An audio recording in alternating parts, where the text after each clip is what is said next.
Hello, good morning, students.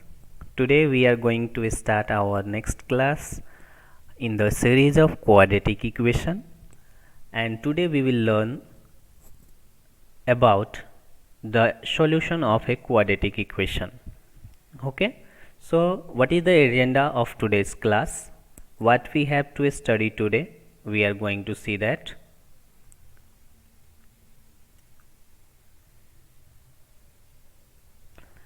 Today we will learn solving quadratic equation by method of factorization.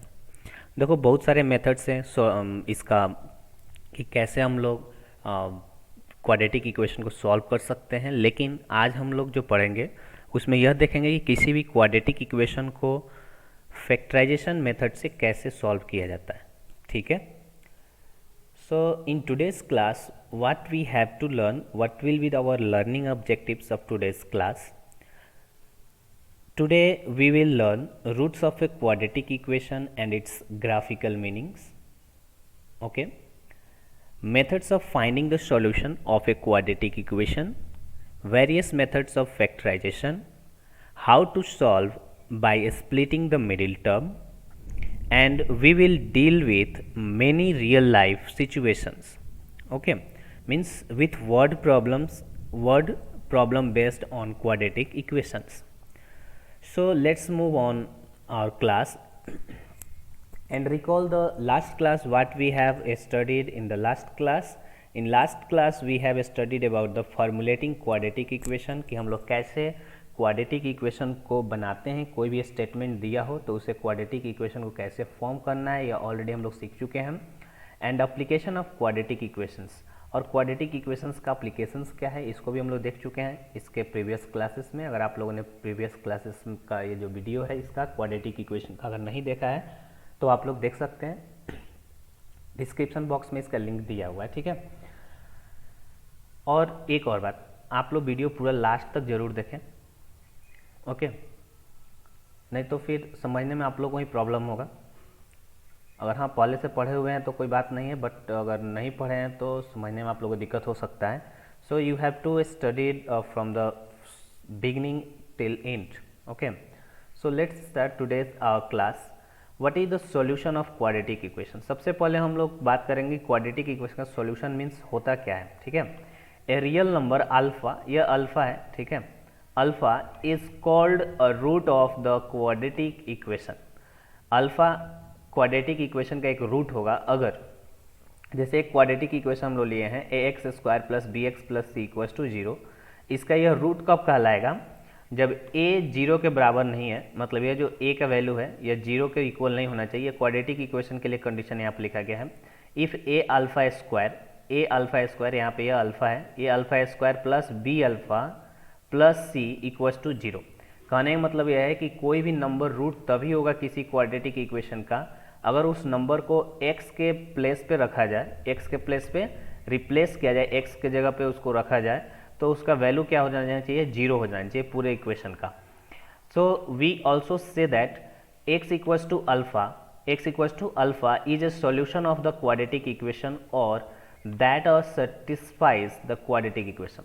अगर जैसे कि यहाँ पे हम लोग कोई नंबर लेते हैं, जैसे मान लो हम लिए 3x square plus 3x square plus x and minus 2. ठीक है. और पूछा जाए कि इस इक्वेशन का सॉल्यूशन क्या होगा, तो सबसे पहले हम लोग क्या करना है, x के जगह पे कोई ऐसा भी नंबर रखें हैं जिसको ऐड करने पे पूरा 0 हो जाए. तो हम लोग x के जगह पे -1 रख के देखते हैं. तो 3 इंटू एक्स स्क्वायर, तो एक्स स्क्वायर यानी -1 का अगर स्क्वायर हम लोग करेंगे तो कितना हो जाएगा, +1 आएगा. प्लस और यह हो गया -1. x के जगह पर कितना लिखना है, -1, और ये -2 पहले से है तो ये लिख दिया हम लोग -2 इक्वल्स टू. तो पहले अभी 0 नहीं लिख रहे, इसको सॉल्व करके देखते हैं कि 0 आता है कि नहीं आता है. ठीक है ना. तो चलो 3 इंटू 1 का स्क्वायर तो 3 हो जाएगा, होगा ना. 3 और -1 का स्क्वायर करेंगे तो +1 आएगा, और 3 इंटू 1 कितना हो जाएगा, 1. फिर यह हो जाएगा -1 और -2 मिलके कितना हो गया, -3. -1 और -2 मिलके हो गया -3, और ये दोनों मिलके कितना हो गया, 0. तो हम लोग यह कह सकते हैं कि इसका यह जो -1 आया, -1 यह इसका एक रूट है, ठीक है, क्योंकि x के जगह पे -1 को हम लोग पुट किए और x के जगह पे -1 रखने पे इसका वैल्यू क्या आ गया, 0 आ गया। तो हम लोग कह सकते हैं कि x इसका क्या है, x इक्वल टू -1, यानी -1 इसका एक रूट है, ठीक है। अब देखो मैक्सिमम 2 रूट्स हो सकते हैं किसी भी क्वाड्रेटिक इक्वेशन के, क्यों, क्योंकि उसका जो क्वाड्रेटिक इक्वेशन का जो मैक्सिमम पावर होता है वो कितना होता है, 2 होता है, ठीक है। तो maximum number of root equals to degree of equation, यानी जिस इक्वेशन का डिग्री जितना ज़्यादा होगा उसका रूट उतना ही ज़्यादा होगा। 3 डिग्री का कोई इक्वेशन है तो उसका 3 रूट्स आएंगे, 4 डिग्री का है तो 4 रूट्स आएंगे, अगर 2 डिग्री का है तो 2 रूट्स आएंगे। तो क्वाड्रेटिक इक्वेशन कितने डिग्री का होते हैं, 2 डिग्री का होता है, 2 डिग्री का, इसलिए उसका कितना आएगा, 2 आएगा, ठीक है। चलो नेक्स्ट इसमें हम लोग देखते हैं कि इसमें जो रूट्स हैं, रूट्स बोलो या सॉल्यूशन बोलो, दोनों एक ही होते हैं, रूट्स और solution of a quadratic equation. तो क्वाड्रेटिक इक्वेशन का सॉल्यूशन क्या होगा, ठीक है। तो इसके पहले तो हम लोग समझ लिए किसी भी पॉलिनोमियल्स का, किसी भी इक्वेशन का जो सॉल्यूशन होता है, जो रूट्स होता है, वो क्या होता है कि अगर उसके वेरिएबल के जगह पे कोई भी हम लोग इंटीजर्स रखते हैं, कोई भी नंबर रखते हैं और उसका पूरा वैल्यू 0 आ जाए तो हम लोग बोलेंगे कि वह क्या हो गया, उसका रूट हो गया, उसका सॉल्यूशन हो गया, ठीक है। अब यहाँ पे देखना हम लोग को रूट्स और solution of a quadratic equation, special quadratic equation का हम लोग देखेंगे कि जिसका पावर 2 हो, वैसा इक्वेशन जिसका डिग्री कितना हो, मैक्सिमम 2 हो, मैक्सिमम क्या डिग्री जो है वो 2 हो, तो उसका हम लोग सॉल्यूशन कैसे करते हैं, ठीक है। As degree of a quadratic equation is 2, it means it has 2 roots. देखो इसका 2 ही रूट्स होगा, ठीक है ना। Now roots are those value of the variable which satisfies the given quadratic equation. Value होता है जो यह रूट्स होता है या सॉल्यूशन जो होता है क्वाड्रेटिक इक्वेशन का, वह वैल्यू होता है जो इक्वेशन को सेटिस्फाई करता है। सेटिस्फाई करने का मतलब कि जिसका वैल्यू अगर हम लोग LHS में रखें तो वह RHS के बराबर आ जाए। जैसे कि यहाँ पे क्वाड्रेटिक इक्वेशन यह लिया गया है ax² + bx + c, तो अगर x के जगह पे, इस x के जगह पे कोई हम लोग वैल्यू लिखते हैं तो इसका पूरा वैल्यू कितना आ जाना चाहिए, 0 आ जाना चाहिए, तो वो क्या कहलाएगा, उसका रूट्स कहलाएगा। जैसे कि यहाँ पर हम लोग अल्फा रखे हुए हैं, ठीक है ना, a² + b α + c = 0, then alpha is one of the roots of quadratic equation. तो अल्फा क्या हो जाएगा, इसका एक रूट्स हो जाएगा इस क्वाड्रेटिक इक्वेशन का। तो रूट्स के बारे में हमको लग रहा है समझ में आ गया होगा, ठीक है। नेक्स्ट हम लोग देखते हैं इसमें रूट्स के बारे में। नेक्स्ट है ग्राफिकल मीनिंग ऑफ रूट्स। जैसे कि ग्राफ दे दिया जाए और आपसे पूछा जाए कि इस इक्वेशन का कितना रूट्स है, तो कैसे हम लोग बताएंगे, ठीक है। तो graphically the roots of the quadratic equations are the points where the graph of the quadratic polynomial cuts the x axis। बोल रहा है कि ग्राफिकली अगर हम लोग को पता करना हो कि कितने रूट्स हैं किसी क्वाड्रेटिक इक्वेशंस के, तो क्या करना पड़ेगा, तो हम लोग को वह पॉइंट देखना पड़ेगा कि कितने पॉइंट पे वह एक्स एक्सिस को कट कर रहा है, तब हम लोग बता सकते हैं कि वह क्या है, हम लोग का कितना उसमें रूट्स है, ठीक है। ऐसे देख करके if the graph of the quadratic polynomial cuts x axis at 2 distinct points it has real and distinct root. देखो अगर जैसे कि यह हो गया हम लोग का वाई एक्सिस, यह हो गया एक्स एक्सिस, और इसको अगर ग्राफ कोई है जो इसको ऐसे कट करता है किसी 2 पॉइंट पे, ठीक है, ये जो ग्राफ का शेप है इसको हम लोग पैराबोला बोलते हैं, जिसको हम लोग नेक्स्ट क्लास में यानी 11th में इसको बहुत ही डिटेल्स में पढ़ना है। तो देखो यह एक्स एक्सिस है, हम लोग का एक्स एक्सिस है, और यह वाई एक्सिस है। तो एक्स एक्सिस और वाई एक्सिस, एक्स एक्सिस को यह 2 अलग अलग पॉइंट पे कट कर रहा है, यहाँ और यहाँ। इसका मतलब यह है कि इसका डिस्टिंक्ट रूट होगा और रियल रूट होगा, मीन्स 2 रूट होगा, दोनों अलग अलग होंगे और रियल होगा। रियल का मतलब सब किसी को पता है, ठीक है ना, वह रेशनल इरेशनल दोनों हो सकता है, क्योंकि रियल नंबर्स में दोनों आते हैं ना। इमेजनरी क्या होता है, देखो रियल और एक इमेजनरी होता है। जैसे अभी तक हम लोग रूट के अंदर प्लस वाला नंबर ही देखे हैं, जब हम लोग माइनस वाला नंबर देखेंगे रूट के अंदर -1 -3 इस तरह का, तो यह सब क्या होता है, यह इमेजनरी नंबर होता है। यह सब क्या होता है, इमेजनरी नंबर होता है, जो 11th में हम लोग को पढ़ना भी है, ठीक है। तो 11th में पढ़ना, इसलिए यहाँ पे कोई ज़्यादा डिस्कशन इसका नहीं करेंगे हम लोग, बस केवल इतना जान लेते हैं कि यह इरेशनल, यह क्या है, इमेजनरी नंबर है, ठीक है। और रियल नंबर जितना भी होता है वह कौन कौन होता है, रैशनल हो सकता है, either that can be rational और इरेशनल, ठीक है, वह नहीं तो रैशनल होगा नहीं तो इरेशनल होगा। तो यह बोल रहा है कि यह 2 रूट्स हो गया, यहाँ पे अलग अलग 2 रूट्स हो गया, एक यहाँ कट किया और एक यहाँ कट किया एक्स एक्सिस पे, तो 2 रूट्स हो गया। If the graph of the quadratic polynomials touches the x axis then it has real and equal roots. देखो अब क्या होता है कि अगर हम लोग कोई ऐसा हम लोग बनाते हैं, जैसे कि यह वाई एक्सिस हम लोग का हो गया, या एक्स एक्सिस हो गया, और इसका जो ग्राफ आता है क्वाड्रेटिक इक्वेशन का ग्राफ, अगर इसको ऐसे टच केवल करता हुआ निकल जाए, यहाँ से ऐसे टच करता हुआ चला जाए, तो टच कर रहा है तो यह एक पॉइंट पे टच कर रहा है। इसका मतलब है कि इस इक्वेशन का जिस भी इक्वेशन का ये ग्राफ है, इस इक्वेशन का क्या होगा, रूट्स जो होगा वह सेम होगा, मीन्स इक्वल होगा और रियल होगा, अलग अलग नहीं होगा। जैसे यहाँ पे अलग अलग आया था, ठीक है, जैसे इसमें मान लो कि एक बार -3 आ गया और एक 3 आ गया, तो इसमें दोनों अलग अलग है और डिस्टिंक्ट रूट भी है और क्या है, अलग भी है, मीन्स डिस्टिंक्ट है एंड रियल है। यहाँ पे क्या होगा, सेम होगा। जैसे कि एक ही पॉइंट पे कट किया है, तो यहाँ पर जो भी नंबर आएगा, मान लो 2 आया है अगर यहाँ पे, तो 2 आया है तो इसका जो रूट्स होगा, ये तो क्वाड्रेटिक इक्वेशन है तो 2 आंसर आना ही है, तो 2 आंसर आएगा, मीन्स 2 और 2, क्योंकि यह क्या हो गया, सेम हो गया। ये क्या हो गया, सेम रूट हो गया, सेम रूट है और रियल है, सेम है और रियल है। थर्ड केस क्या हो सकता है कि हम लोग ग्राफ ड्रॉ करें और किसी को वह कट ही ना करें, ग्राफ ड्रॉ करें और किसी को वह कट ना करें, जैसे कि मतलब एक्स एक्सिस को वह कट नहीं करे, जैसे कि यह वाई एक्सिस हो गया, यह एक्स एक्सिस हो गया, और जो ग्राफ बनाया हम लोग ऐसे चला जाए, तो यह एक्स एक्सिस को तो कहीं कट नहीं किया, तो इसमें कोई भी रूट्स नहीं होगा, नो रूट्स, ठीक है। इस तरह के इक्वेशन का कोई भी रूट्स नहीं निकलेगा। If the graph of the quadratic polynomial does not cut or touch the x axis then it does not have any real roots, ठीक है। तो इससे क्वेश्चंस अगर आते हैं आप लोग को, तो आप लोग क्वेश्चन कर सकते हो, ठीक है ना। आंसर इसका इजीली अब कर सकते हैं हम लोग। कैसे, जैसे मान लो पूछ दिया जाए कि इस ग्राफ का बताइए कि इसमें कितना सॉल्यूशन है। अगर ऐसे दे दिया जाए कोई ग्राफ और पूछा जाए कितना सॉल्यूशन है, तो कितना सॉल्यूशन है, नो सॉल्यूशन, ठीक है। अगर हम लोग बोले कि इसका नहीं, इस तरह का अगर ग्राफ है, दूसरा इस तरह का ग्राफ एक दे दिया जाए और पूछा जाए इसका बताइए कि इसका कितना सॉल्यूशन है, तो कितना हो जाएगा, 2। अगर ऐसे ही इसको कट करता हुआ ऐसे पास कर जाए, ये तो वैसे क्वाड्रेटिक में नहीं आएगा, ठीक है, लेकिन अगर ऐसा आता है तो कितना रूट्स हो जाएंगे, 1 2 3 और 4 हो जाएगा, क्योंकि 4 पॉइंट्स पे कट किया है, ठीक है। तो इससे रिलेटेड हमको लग रहा है कि अब समझ में आ गया होगा अच्छे से। चलो नेक्स्ट हम लोग देखते हैं। इसमें क्लास थोड़ा लंबा होगा आज का, लेकिन आप लोग पूरा लास्ट तक देखें वीडियोस को, बहुत ही अच्छा क्लास होगा आज का। Factorization method. अब फैक्टराइजेशन मेथड पे आते हैं हम लोग कि फैक्टराइज करने के कौन कौन से मेथड्स हैं। तो क्वाड्रेटिक पोलिनोमियल में have from 1 to 3 terms at maximum. Let us look at it terms wise, ठीक है।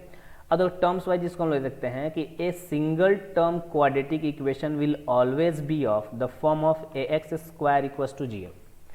अगर सिंगल टर्म है, एक ही टर्म है, तो उसमें यह फर्स्ट वाला होगा ही होगा। अगर यह एक्स स्क्वायर वाला टर्म नहीं है तो वह क्वाड्रेटिक होगा ही नहीं, तो इसलिए a x square equals to 0 and the roots will always be x equals to 0। अगर जैसे मान लो दे दिया गया है 4x square equals to 0, 4x square equals to 0, और पूछा जाए इसका रूट्स बताइए, तो इसका रूट्स क्या होगा, x इक्वल्स टू हो जाएगा 0 0, ठीक है। x इक्वल्स टू क्या हो जाएगा, 0 और 0। क्यों हो जाएगा, इस 4 को हम लोग क्या करेंगे, दूसरे साइड भेजेंगे, तो दूसरे साइड जब जाएगा तो डिवाइड होगा, तो एक्स स्क्वायर इक्वल्स टू कितना हो जाएगा, एक्स स्क्वायर इक्वल्स टू 0 हो जाएगा, और x का वैल्यू जब निकालेंगे तो रूट अंडर 0 होगा, यही ना होगा। यह स्क्वायर उधर दूसरे साइड जब जाएगा, यह स्क्वायर दूसरे साइड जब जाएगा तो यह कितना हो जाएगा, 0 आएगा, तो इसलिए रूट्स क्या हो जाएगा, 0 0 हो जाएगा, ठीक है।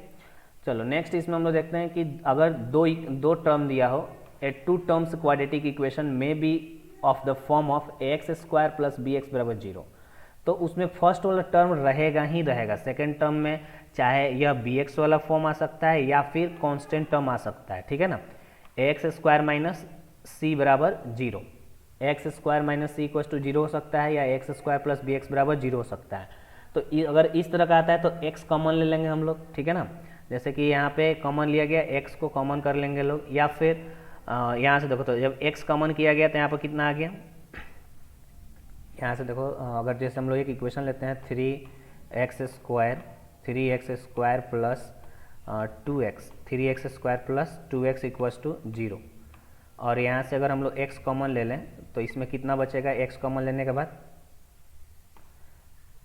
3x plus 2, 3x plus 2 equals to 0। अब यहाँ पे देखो, यहाँ पे एक बार नहीं तो x का वैल्यू 0 हो सकता है, और नहीं तो 3x प्लस 2 का वैल्यू 0 होगा। क्योंकि अगर इन दोनों का प्रोडक्ट जीरो आ रहा है तो कोई एक इसमें जीरो होना चाहिए, तो हम लोग दोनों को अलग अलग जीरो लेके देखते हैं। तो एक बार x का वैल्यू क्या आएगा, यहाँ पे जीरो आएगा, ठीक है, x इक्वल्स टू जीरो, और एक बार क्या हो जाएगा 3x plus two, 3x plus two equals to zero, 3x plus two equals to zero.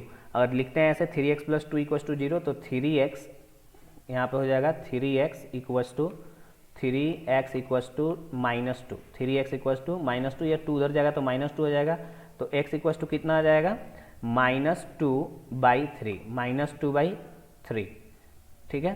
तो यह हम लोग के लिए क्या हो गया, एक इक्वेशन, यह रूट्स हो गया, एक x का वैल्यू जीरो आ गया और x का वैल्यू क्या आ गया -2/3। और दूसरा इसमें हम लोग देखें हम लोग कि अगर ax square minus c equals to zero के फॉर्म में हो तो क्या होगा। तो जस्ट सिंपल यह जो रूट माइनस सी है दूसरे साइड जाएगा तो प्लस सी हो जाएगा, और a से डिवाइड करें तो c/a आएगा, और x का वैल्यू निकालना है तो यह जो स्क्वायर बच जाएगा इस पे स्क्वायर, या इस दूसरे साइड जब जाता है तो क्या होता है स्क्वायर रूट हो जाता है, ठीक है। तो x का वैल्यू कितना हो जाएगा, x इक्वल हो जाएगा c/a, रूट अंडर c/a।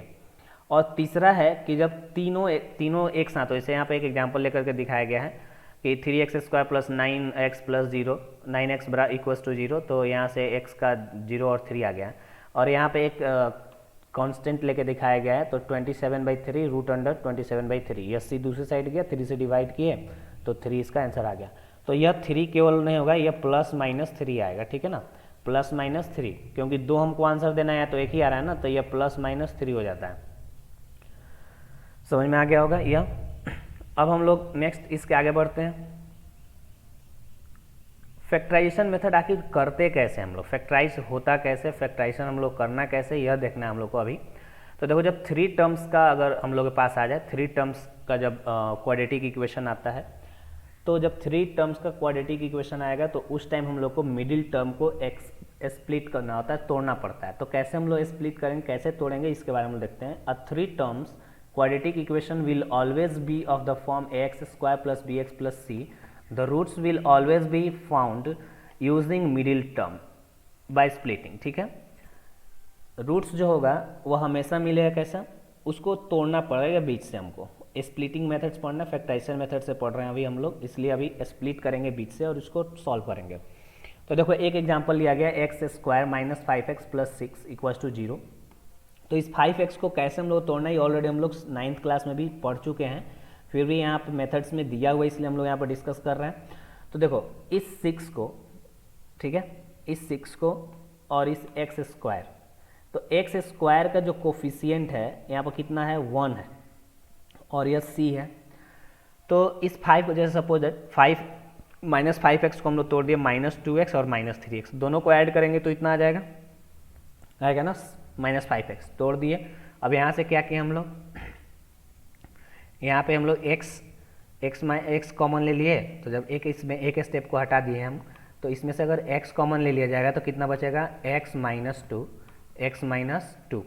और यहाँ से इस दोनों टर्म से हम लोग कितना ले लिए -3 कॉमन ले लिए, तो -3 कॉमन ले लेंगे तो यहाँ भी कितना आ जाएगा x -2 आ जाएगा, ठीक है। तो x -2, अब x -2 दोनों जगह से कॉमन ले लेते हैं हम लोग, तो x -2 और कॉमन लेंगे तो यहाँ पर क्या बचेगा x बचेगा, और इस टर्म में कितना बचेगा -3, तो यह -3 हो गया। तो यहाँ पे आ गया हम लोग x -2 और x -3 इक्वल्स टू 0, तो इसलिए x का वैल्यू कितना आ जाएगा, एक बार 2 आएगा और एक बार 3 आएगा। यह स्प्लिट कैसे करते हैं यह हम लोग को सीखना है, ठीक है, यह स्प्लिट कैसे करना है यह इसके बारे में हम लोग सीखते हैं अभी। समझ में आ रहा है, अगर नहीं समझ में आ रहा हो तो आप लोग पूछ सकते हो कमेंट करके। चलो नेक्स्ट इसमें है फैक्टराइजेशन मेथड में स्टेप्स। अब हम लोग देख लेते हैं कैसे इसको हम लोग को तोड़ना है, ऑलरेडी आप लोगों को पता भी होगा, फिर भी एक बार हम लोग बनाते हैं, ठीक है। जैसे कि ऑलरेडी हम लोग जानते हैं कि ax square plus bx plus c के फॉर्म में होता है हम लोग का ये इक्वेशन, तो यह a हो गया और यह c। यहाँ से हम लोग क्या करना था, फर्स्ट स्टेप में find the product of first and last term, first और लास्ट टर्म का प्रोडक्ट निकाल लेते हैं हम लोग, ठीक है। तो इस c का और इसका दोनों का हम लोग मल्टीप्लाई करते हैं, कितना आता है, ठीक है। तो देखो यहाँ पे 5 है, -5, और यह हो गया 2x स्क्वायर, माइनस साथ में लेंगे क्योंकि हम लोग का जो इक्वेशन है जनरल इक्वेशन उसमें प्लस होता है, यहाँ पे माइनस आया तो -5 भी लेंगे, ठीक है। तो -5 into 2x square, -5 into 2x square इन दोनों को मल्टीप्लाई करें कितना आएगा, -10x², -10x²। ठीक है, तो अब हम लोग क्या करना होता है, इसको अब ऐसे स्प्लिट करना होता है। सेकेंड स्टेप देखो, find the factors of the product. ये जो प्रोडक्ट है इसका फैक्टर निकालेंगे such way that addition of that factor is the middle term. जब इसका मतलब ऐसा दो फैक्टर हम लोग को पता करना है कि जब इसको हम लोग ऐड करें, जैसे देखो एक ले लिया हम लोग 5x - 5x, एक ले लिया हम लोग 2x। ठीक है, तो जब इन दोनों को ऐड करें, क्या करें, ऐड करें तो कितना आ जाए, -3x। ये जो मिडिल टर्म है वो हम लोग को मिल जाना चाहिए। ऐसे इसको स्प्लिट करना है तो मिडिल टर्म मिल जाना चाहिए। और जब इसको मल्टीप्लाई करें, इसको जब हम लोग मल्टीप्लाई करें तो यह जो प्रोडक्ट हम लोग का है उतना आ जाए। ठीक है, सेकंड दिया है addition that the middle term, group the terms to form pairs, the first 2 terms and last 2 terms. अब इन दोनों को क्या करना है, दोनों को जब ऐड करेंगे तो कितना आ जाना चाहिए, इतना आना चाहिए, तो ये आ रहा है। ठीक है, और जब मल्टीप्लाई कर रहे हैं तो फिर हम लोग का कितना मिल जा रहा है, ये जो प्रोडक्ट आया वो आ रहा है। तो अब इसको जब हम लोग क्या करें, अब इसको स्प्लिट करने के बाद यह जो वैल्यू दिख रहा है हम लोग को, अब इसमें 4 टर्म्स दिख रहा है। यहाँ से शुरू से 2 टर्म दिख रहा है, इसमें 4 टर्म्स जो है, तो फर्स्ट का 2 टर्म्स, फर्स्ट का यह 2 टर्म्स और लास्ट का 2 टर्म्स, इसका हम लोग ग्रुप बना लिए। ग्रुप बनाने के बाद क्या करना है, factor out the shared common binomial parenthesis. अब देखो इसको हम लोग क्या करेंगे, इसमें से हम लोग कॉमन लेंगे, जो भी इसमें से नंबर कॉमन हो सकता है इसको कॉमन लेकर के हम लोग को इस तरह से पैरेंथेसिस में लेंगे। पैरेंथेसिस मतलब क्या होता है, यह जो ब्रैकेट हम लोग स्मॉल ब्रैकेट यूज करते हैं उसको पैरेंथेसिस बोलते हैं। ठीक है, तो चलो नेक्स्ट हम लोग देखते हैं कि इसका यूज कैसे करना हम लोग को।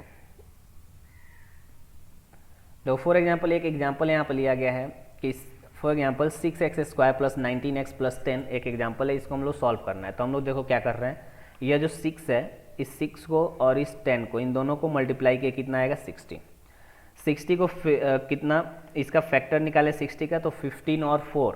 ठीक है, तो 15 × 4 करेंगे तो 60 आएगा, और दोनों को जोड़ रहे हैं तो इस 19 के बराबर आ जा रहा है। ठीक है ना, 19 के बराबर आ रहा है। अब यहाँ पर देखो, तो 6x² + 15x + 4x लिखेंगे। इस मिडिल टर्म को, इस 19x को हम लोग स्प्लिट किए तो 15x + 4x। ठीक है, दोनों को ऐड करो तो 19 और मल्टीप्लाई करेंगे तो फर्स्ट और लास्ट जो टर्म था उसको मल्टीप्लाई करने के बाद जो वैल्यू आता है वो आ जाएगा, आएगा ना।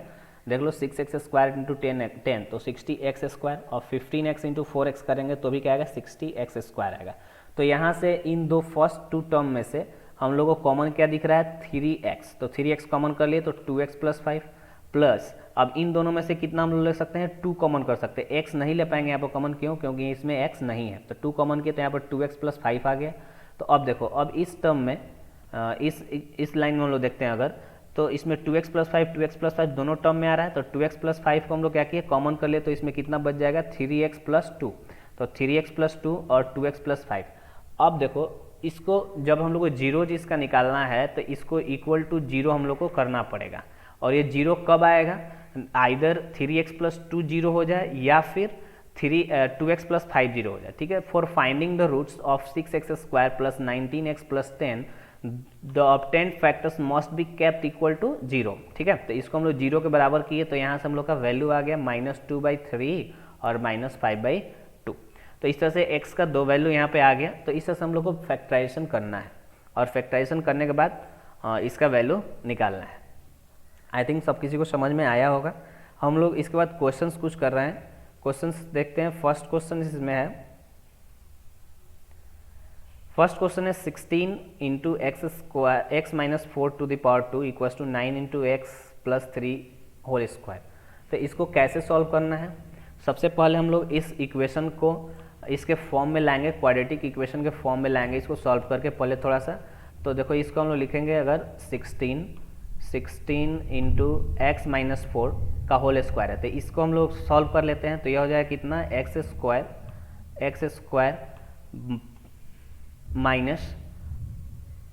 8x, x² - 8x।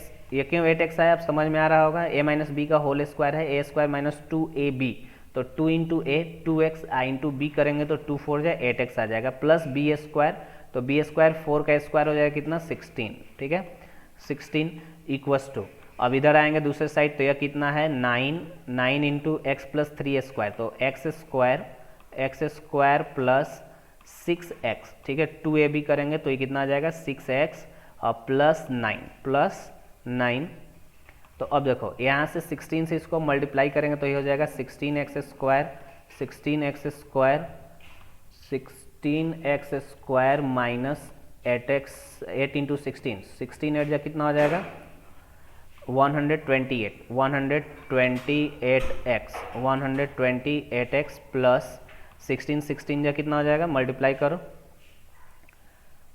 256, मल्टीप्लाई करके देख लेते हैं हम लोग 16 इंटू 16 6 96 9 16 1 16 256, यस 256 कितना हो गया यार 256 हो गया, तो 256 यहाँ पे लिखेंगे हम लोग 256 इक्वल्स टू, अब 9 से इसको मल्टीप्लाई करेंगे कितना हो जाएगा 9x स्क्वायर प्लस 6 9 जा कितना हो जाएगा 54x प्लस 9 जा 81। अब देखो अब इसको हम लोग एक साइड से दूसरे साइड सबको हम लोग ले जाते हैं तो 16x स्क्वायर में से 9x स्क्वायर माइनस हो जाएगा कितना आ जाएगा 7x स्क्वायर माइनस 120x है, और यह 54 भी जब दूसरे साइड आएगा तो प्लस है तो दूसरे साइड आने पर माइनस हो जाएगा, तो दोनों ऐड हो जाएगा 8 और 4 कितना हो गया 8 4 12 का 2 1 1 5 6 6 2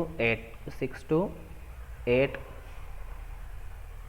7 8 8 1 182x अब प्लस 256 और 81 इधर आएगा तो माइनस होगा, तो 6 माइनस 1 कितना हो जाएगा 5 और 25 माइनस 8 कर देंगे ये हो जाएगा 17, यानी ये हो गया 175 और इधर दूसरे साइड क्या बच गया 0। तो अब फाइनली हम लोग को क्वाड्रेटिक इक्वेशन एक मिल गया है जिसमें क्या मिला हम लोग को, देखो 7x square minus 182x plus 175 equals to 0, 7x square minus 182x plus 175 equals to 0।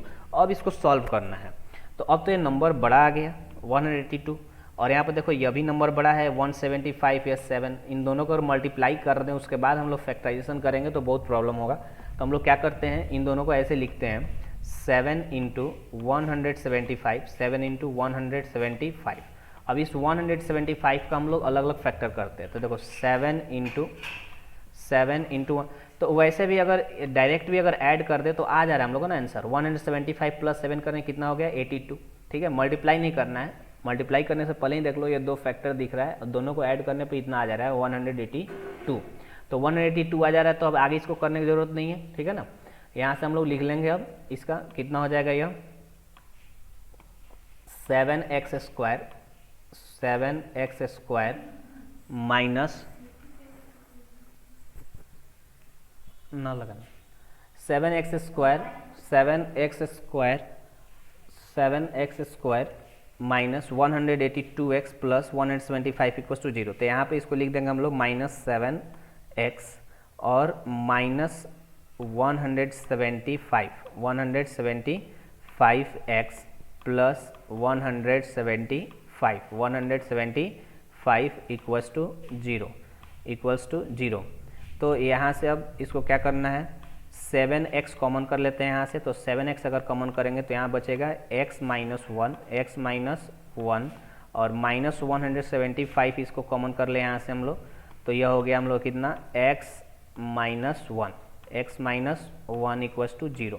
अब यहाँ से हम लोग इसके आगे सॉल्व कर सकते हैं, ठीक है ना। यहाँ पे x का वैल्यू 1 हो जाएगा, x इक्वल्स टू कितना हो जाएगा x इक्वल्स टू हो गया यहाँ पे x इक्वल्स टू 1 और एक x इक्वल्स टू कितना आ जाएगा 175। तो ऐसे हम लोग इसको सॉल्व कर सकते हैं लोग। तो पहले अगर इक्वेशन इस तरह से अलग अलग फॉर्म में दिया हुआ है, तो इक्वेशन अगर फॉर्म में दिया हुआ है तो पहले उसको हम लोग ले आएंगे इक्वेशन के फॉर्म में और उसके बाद इसको बनाएंगे, ठीक है। आगे के क्वेश्चंस खुद से करना है, क्वेश्चंस केवल हम शो कर देते हैं, क्वेश्चन वीडियो को पॉज करके आप लोग क्वेश्चन को सॉल्व करना, दोनों ही सॉल्व होगा फिर आगे बताया जाएगा।